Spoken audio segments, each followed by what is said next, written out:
I still remember the feeling. It wasn't even a big, obvious sign or some scandalous revelation. More like this slow, creeping itch that something was off. Lauren and I had been grinding together for years, building the business from the ground up, late nights, endless talks, the whole 9 yards. She'd been my partner in all of it, and I thought we were on the same page. But lately, it was like she was talking about something different. Sure, she was still present at the meetings and still had that same spark when talking numbers. But her eyes, her mind, they seemed to be somewhere else. When we signed that huge contract, the one we'd been chasing for months, I thought it would feel like the peak of everything we'd worked for. I wanted it to be our victory. We went out to celebrate, and at dinner, I couldn't help but notice Lauren's energy shift. She wasn't thrilled about the accomplishment itself. No, she was already talking about where we could take it next, about international expansion and the kind of clients that could open serious doors. She kept saying things like, "We're almost there, Zach. Just think, soon we'll be at the top, where the real players are." There was something odd in her voice, something that wasn't there before. Then we met Harry Weston. The guy was almost too cliché, a self-made millionaire with that smug, I've seen it all smile, the kind of guy who wore his wealth like it was perfume, always lingering a little too close. At first, I thought he was just another investor, someone to back our next move, but from the moment Lauren shook his hand, I could tell she saw him differently. He wasn't just money to her. He was a lifestyle. And damn if she didn't seem instantly taken with him. Harry talked about his trips, about the places he'd been, and all the influential circles he mingled in. I thought it was all fluff, some rich guy showboating, but Lauren soaked it up. I caught her laughing, her eyes practically glued to his, her smile lingering in a way I hadn't seen in ages. She had this habit of flicking her hair when she was interested. She'd done it with me back when we first started dating. It was a small thing, but there it was on full display for Harry. I shrugged it off at the time, convincing myself it was just professional admiration. I mean, we were looking to expand, right? As the days passed, though, it wasn't just Harry. Lauren started pulling away from me in ways that felt like tiny cuts. She'd be out late, claiming she was meeting with potential investors or discussing strategies. I tried asking her about it, just to gauge where we stood, but every time I mentioned Harry, she'd shut it down, saying it was purely professional. And maybe, but there was something cold in her eyes when she said it, like she was defending herself from an accusation that I hadn't even made yet. I noticed the change at the office, too. Julia, my assistant, who'd been with us since the early days, started picking up on Lauren's frequent private meetings, the ones that didn't seem to match up with anything on the calendar. Julia's a sharp one. She has this knack for noticing things, even when she doesn't say anything directly. One day, she dropped a hint, asking if I knew why Lauren was setting up so many off-the-record meetings. She wasn't prying, but I knew what she was getting at. I just didn't want to go there, not yet. Then came the distance at home. Lauren would come back late, sometimes reeking of a new perfume she'd never worn for me. Expensive stuff, too, not the usual brands. She'd mumble something about high-profile clients, about looking the part, but I was beginning to feel like she was getting dressed up for something or someone else. Our talks turned shorter, colder. She'd brush past me, always just busy enough, always having a reason why she couldn't stay or why she couldn't talk. When I'd ask her what was up, she'd say, "You know, this business doesn't run on autopilot, Zach." I almost felt guilty for asking, like I was the one being needy. At one point, I took it to Robert. He'd been my friend for years, someone who knew me before Lauren was even in the picture. He listened quietly, the way he always did, letting me lay it all out, and finally, he looked at me with this serious expression I'll never forget. "Look, Zach," he said, "I'm not saying she's doing anything wrong, but just pay attention. People can get carried away with success. Just don't let your guard down." He didn't have to spell it out. I knew what he was saying, and so did he. Still, he had a point. Lauren could just be caught up in the thrill of it all, right? Maybe she wasn't doing anything underhanded. But even after our talk, that feeling gnawed at me. It was like an itch I couldn't scratch. Every time she left the house, every time she scheduled another meeting, I felt it more and more. I started noticing little things, small shifts in her body language, like the way she'd glance at her phone a bit too often, or the way she'd linger on certain names in conversations. Harry's mostly. And she wasn't the Lauren I knew. She was starting to feel like a stranger in our own house, and I didn't know if it was my imagination or if something had really changed. So, there I was caught in this limbo. Part of me wanted to confront her outright, to grab her phone, check her messages, and get some damn answers. But another part of me, the part that had built this business, this life with her, kept whispering to me, telling me to wait, to watch, to be smart about it. I wasn't ready to act, not yet. But I knew, deep down, that something wasn't right. And once that suspicion sets in, it's impossible to ignore. It was like someone turned a dial, slowly cranking up the volume on everything Lauren did that felt off. She started dressing up more, too much if I'm being honest.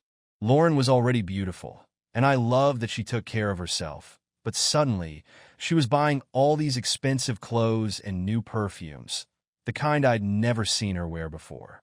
She'd brush it off when I asked, saying high-profile clients expect a certain look, Zach.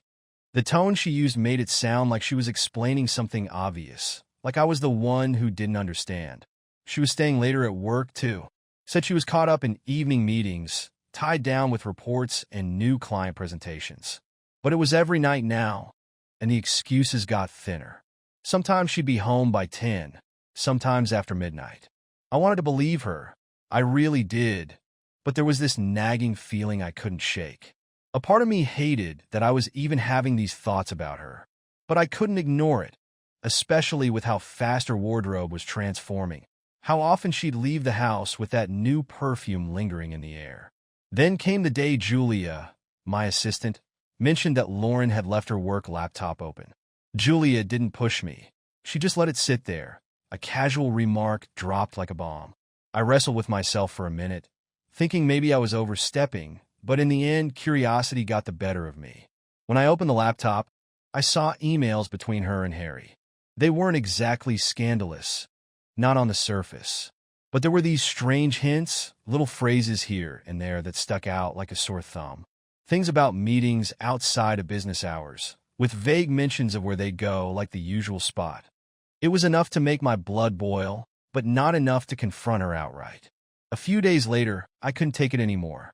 I needed to see for myself if I was just imagining things. I knew she had a meeting near one of our usual lunch spots, so I decided to drop by, pretending I was just passing through. And there they were, her and Harry, sitting in the far corner, looking way too comfortable. They were laughing, leaning in close. I could see that damn flick of her hair, that way she'd always toss it back when she was interested, when she wanted attention. Lauren saw me first, and her face went through a whole range of emotions, surprise, guilt, then something that looked almost like irritation. She waved me over, forcing a smile as she introduced me to Harry, who had this annoyingly calm look on his face. "Hey, Zach," she said, putting on that practiced, professional tone. "Harry and I were just going over some client strategies." She emphasized client strategies like I'd somehow misunderstood her. I played along, shook Harry's hand, and tried to act natural. But inside, I was seething. There was no reason for her to look that cozy with him. No client strategy required her to laugh that hard at his stupid jokes. I wanted to call her out right there, but I wasn't ready. Not yet. I needed more than just a gut feeling and an awkward lunch meeting to go on. After that encounter, I knew I had to get more insight. Lauren had this close friend, Sarah, someone she trusted with just about everything. I figured Sarah would know if something was up, or at least if Lauren had been saying anything unusual.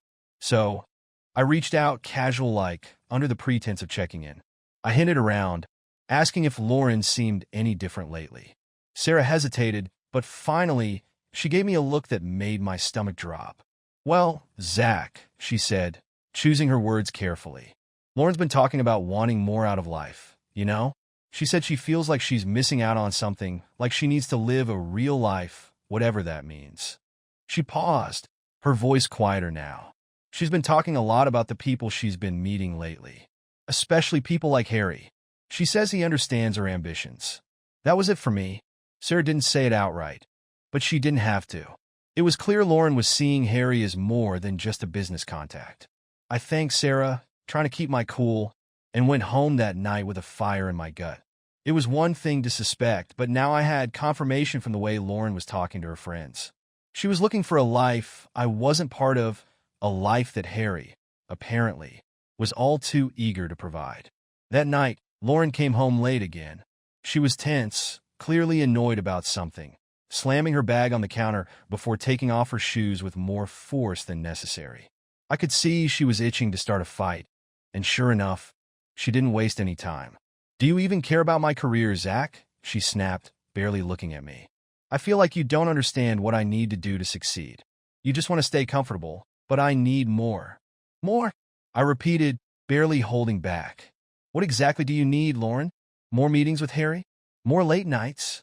She rolled her eyes, like I was some clueless child.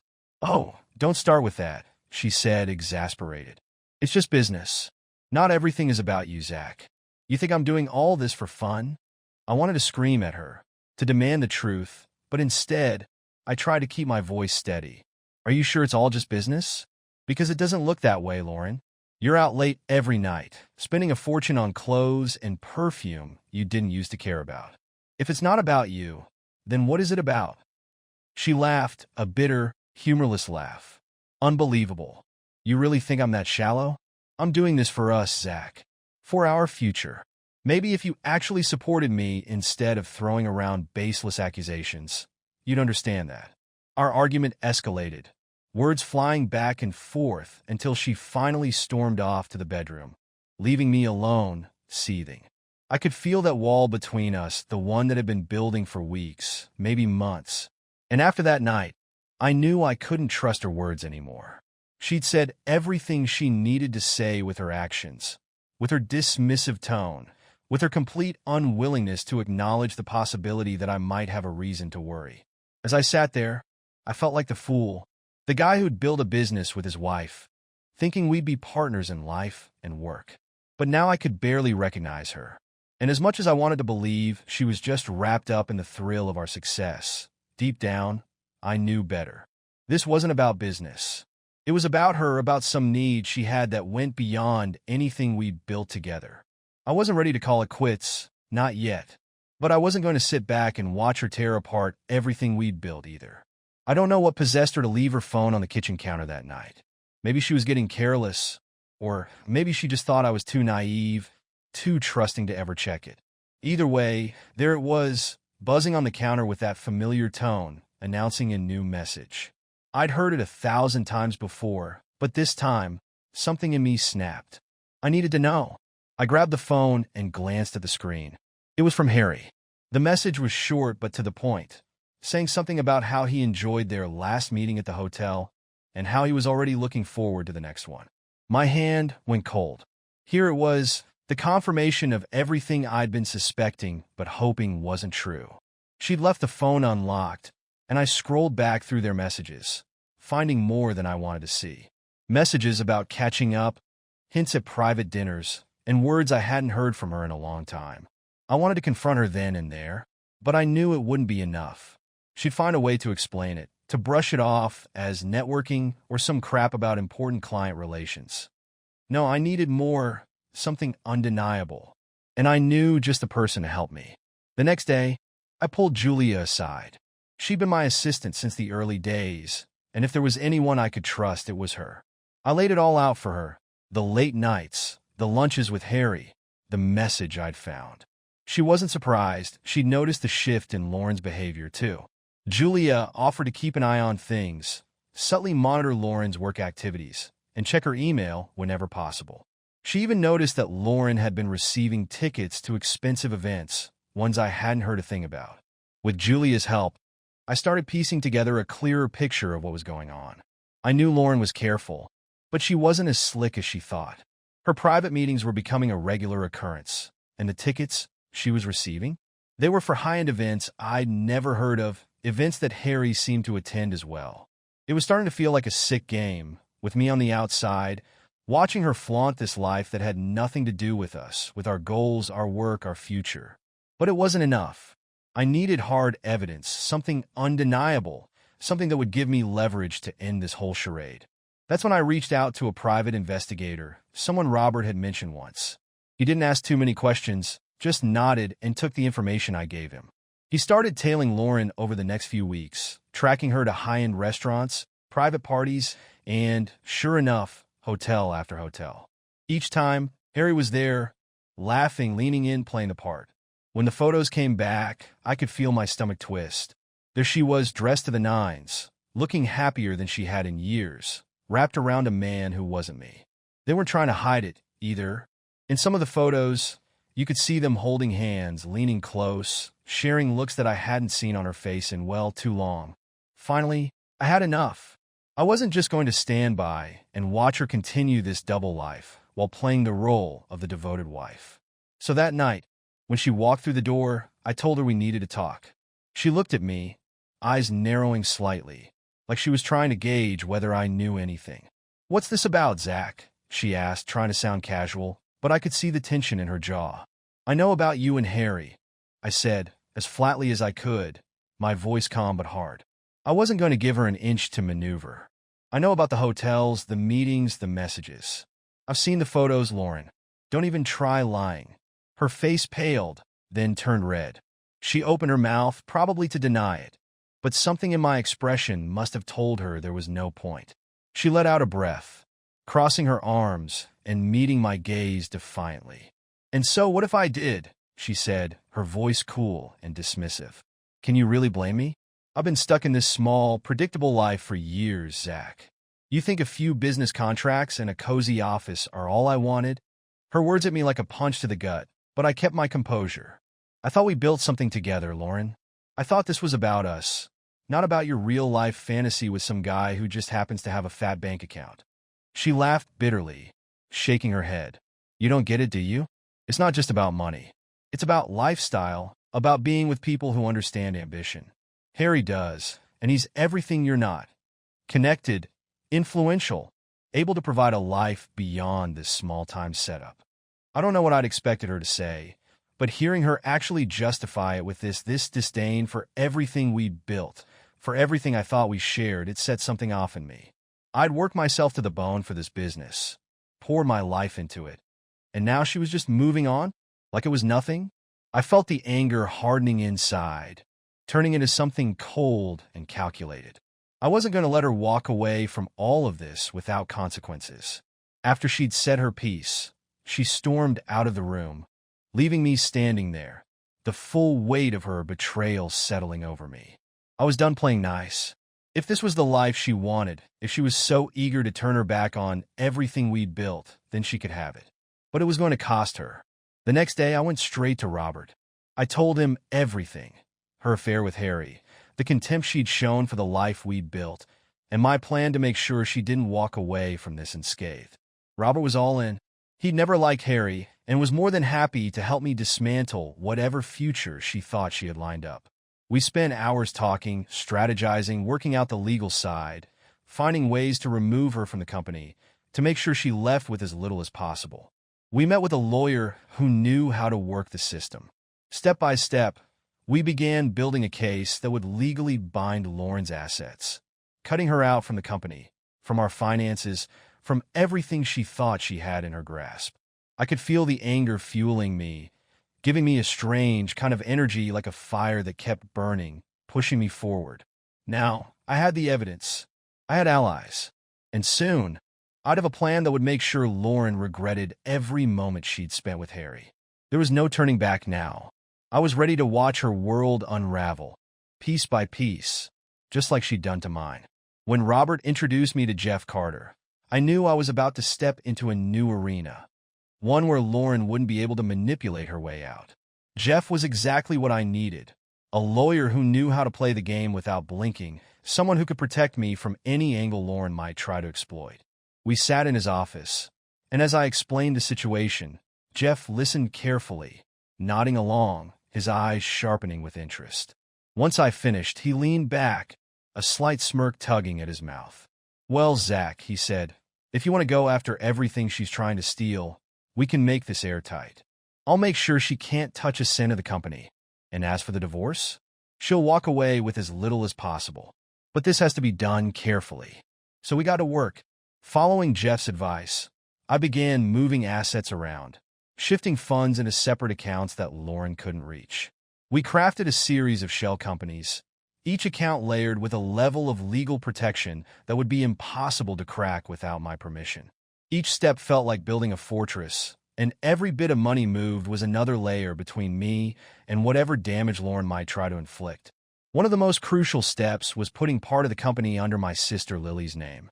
Lily had her own career far outside of this industry and didn't owe Lauren any loyalty. She was outraged when I told her the whole story and agreed without a second thought.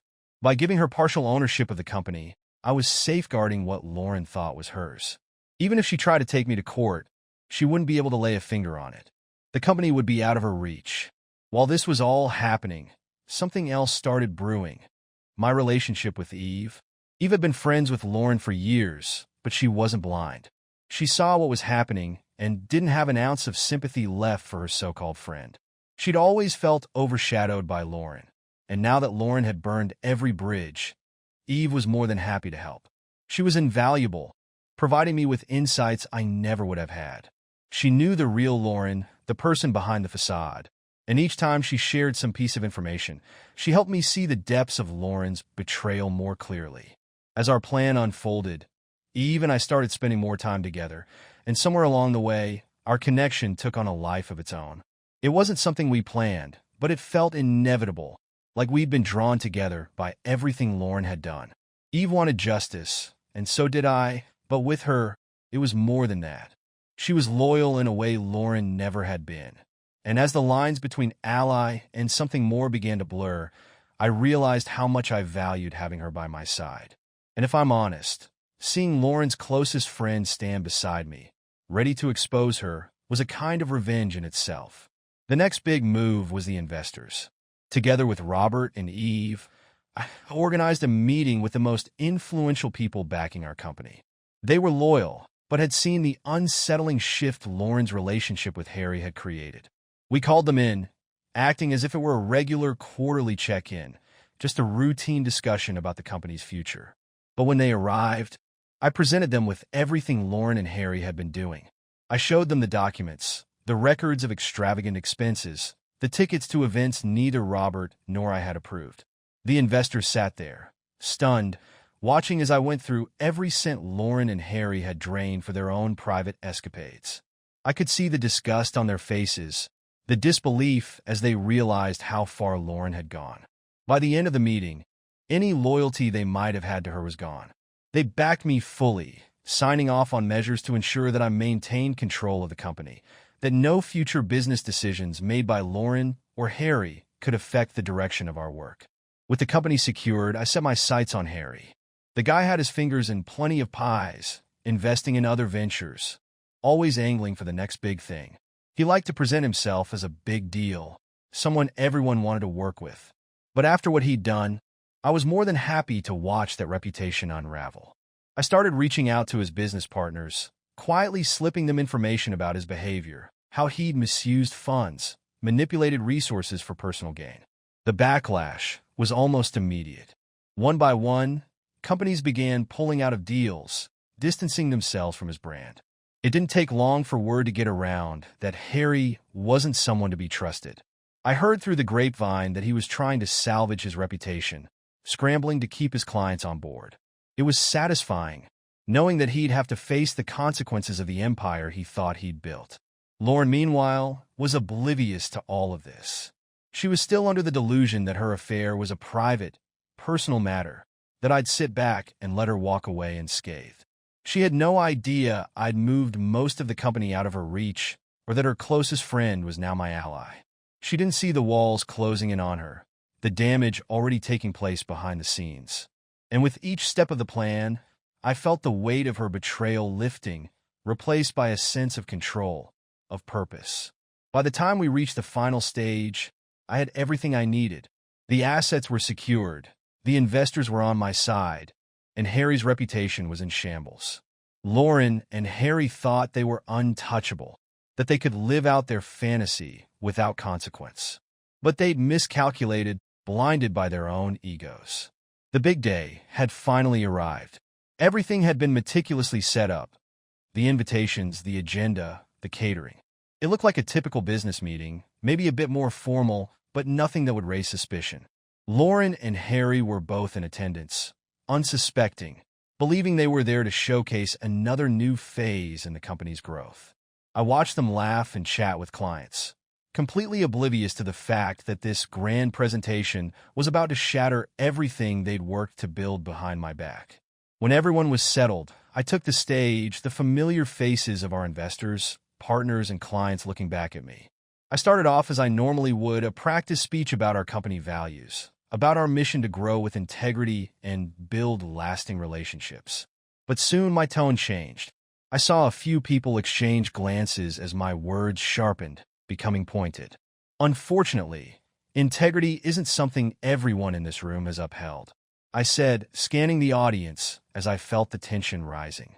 I could see the confusion beginning to spread, Lauren glancing around nervously, wondering where this was going. I let the pause linger before continuing. Recently, I've come across some disturbing revelations about betrayal within our team, I said, my gaze finally landing on Lauren. I saw her eyes widen, a flicker of realization hitting her. Next to her, Harry shifted uncomfortably, his smug confidence beginning to drain away. I clicked a button on my remote, and a screen behind me lit up with financial statements and bank records, all highlighting the money funnel from the company into business expenses that had nothing to do with business. I watched their expressions, the shock and horror growing as the room took in the details. The luxury dinners, high-end events, and private hotel stays, all paid for with our hard-earned funds. I trusted these individuals. I continued, my voice steady but seething. I believed in them as partners, as leaders within our organization. But it appears I was wrong. These funds weren't used for the growth of our company. They were used for personal indulgences, by people who thought they were above accountability. I flipped to the next slide. Photos of Lauren and Harry together at the events, walking hand in hand, laughing over dinner, cozying up at private gatherings. Gasps echoed through the room, and Lauren's face turned beet red. I watched her eyes dart to the exits, as if she could somehow disappear, make this whole thing go away. Harry tried to keep his composure, but I saw the desperation setting in. He stood up abruptly, trying to say something, stammering out, This is all a misunderstanding. But the investors weren't buying it. One by one, they looked at him with disgust, some shaking their heads, some leaving their seats, their faces etched with betrayal. You call this a misunderstanding? I asked, my voice echoing through the silence. It's a betrayal, not only of our business, but of every single person in this room who trusted you. More evidence rolled on the screen, a damning sequence of screenshots, messages exchanged between them detailing their plans, jokes about living the good life.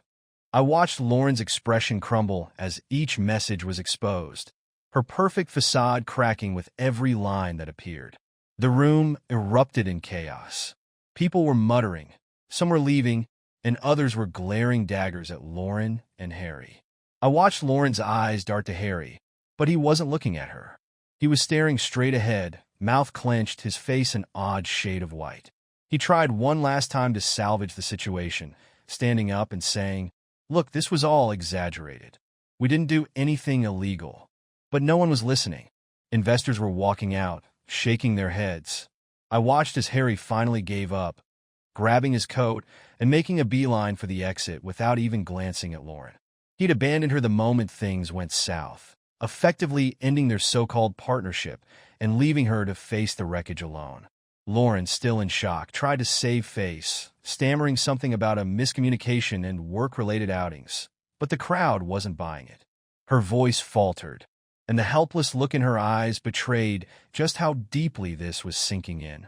For the first time, she saw the fallout of her actions, and it was a brutal, public unraveling. Once the room had quieted down, I took the mic one last time. Effective immediately, I said, Lauren and Harry are no longer associated with this company. With the support of our legal team and the approval of our investors, they will be removed from any involvement in our operations. Robert stood beside me, his face set with quiet satisfaction. We had ensured that Lauren wouldn't just lose her position here. She would be left with nothing. Everything she'd worked for, all the schemes she'd planned with Harry, were in ruins. By the time the meeting ended, Lauren was left standing alone, the last traces of her confident, scheming self completely shattered. She looked around, desperate for a lifeline, but every friendly face had turned away. In that moment, she realized she had lost it all. Her reputation, her career, the company, and any hope of salvaging the dream she'd traded me in for. I watched her walk out of the building, shoulders slumped, looking as defeated as she'd made me feel all those months ago. The weeks following that meeting were a whirlwind. With the public humiliation fresh in everyone's minds, the next step was clear. I filed for divorce, and with Jeff's legal expertise, we made sure it was airtight. Everything we'd planned, the assets shifted to my sister Lily's name, the company funds carefully moved into accounts Lauren couldn't touch, made it a clean and decisive process. She had no claim to anything we'd built. I'd safeguarded it all, right down to the last dollar. Lauren didn't fight it, at least not publicly. By the time the papers were signed, her life was already spiraling. The affair had left her with debts she and Harry had racked up during their little fantasy. She counted on being able to pull funds from the company to cover them. But with everything locked down, those expenses were now solely her responsibility. Jeff handled every detail, ensuring that not a single asset could slip through, leaving her stranded. After the scandal, people in our circle began to distance themselves from her. Sarah, once her closest friend, turned her back on Lauren, realizing just how deep the betrayal had gone. Former colleagues stopped taking her calls. She became a liability, a mark of shame among people who once respected her. I started hearing whispers through the grapevine about how desperate she was, how her reputation had been utterly shattered. Nobody was willing to risk their own standing by associating with her. Eve, on the other hand, became a cornerstone in my life. After all the deceit and betrayal, her loyalty was a breath of fresh air. Our connection grew, evolving into something deep and steady. She stood beside me, not just as a romantic partner, but as someone I could trust, someone who had proven her loyalty in ways I hadn't thought possible. She became involved in the business, offering advice, helping me strategize, and eventually suggesting we invest together in a new venture. She had a sharp mind, and her ideas brought energy back into the work I thought I'd lost interest in. With the backing of Robert and a few loyal former partners, I launched a new business. We focused on innovative financial consulting, adapting to changes in the market and filling gaps that others had overlooked. The response was beyond what I'd expected. Clients who respected my ethics and business savvy flocked to us, and within months, we were gaining momentum, far exceeding what I'd ever hoped for. The best part? This time, I didn't have to worry about hidden agendas or trust issues. Meanwhile, Harry's downfall was swift and brutal. Word spread quickly about his involvement in the scandal, about the unethical practices he'd engaged in to maintain the lifestyle he thought he deserved. As partners and investors deserted him, he struggled to keep afloat. He was forced to sell assets, liquidate holdings, and eventually, he faded out of the business world entirely. For a man who had built his life on appearances, losing his standing was a fate worse than losing money. And then there was Lauren. With debts piling up and her reputation in ruins, she struggled to find any stable footing. She'd once been respected, seen as a powerful woman in her field, but now she was left with nothing but low-level jobs that barely covered her bills. The field she'd once dominated now saw her as a liability, and any hope she had of rebuilding her career were crushed under the weight of her choices. She'd risked everything for that brief taste of luxury with Harry, and now she was paying the price, starting from scratch, just like the rest of us when we first began. Only this time, she had no allies left. As for me, the future had never felt so open. I was free, finally unburdened by the weight of deception and betrayal. My relationship with Eve flourished in ways I hadn't expected. She wasn't just my partner. She was someone who truly had my back, someone I could rely on without a hint of doubt. Every day felt like a fresh start, a new chance to live without the shadows of the past. Reflecting on it all, I felt lighter, as if I'd shed years of weight I didn't even know I'd been carrying.